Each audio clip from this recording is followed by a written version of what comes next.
माझा भाऊ आहे, माझा हक्क मी समजतो.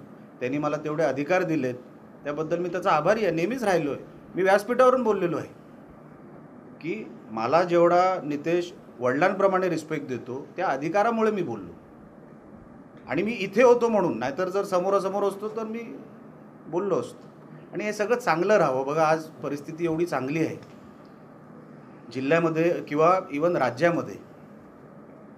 स्पर्धक तसा नाही आहे.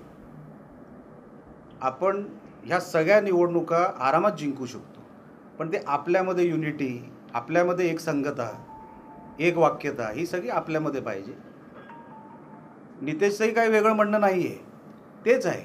फक्त कुठे काही गोष्टी वर खाली झाल्या असतील त्या दुरुस्त करूया आणि एक संगतेने आपण ह्याचा मार्ग काढू आणि तो निघणारच आहे.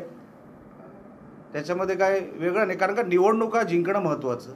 उगाच उभाटाला काही ह्या विषयामध्ये फायदा घेण्यासारखं काही नाही. एका भावाने दुसऱ्या भावाला बोललेला एक विषय होता, त्याच्या पलीकडे काय.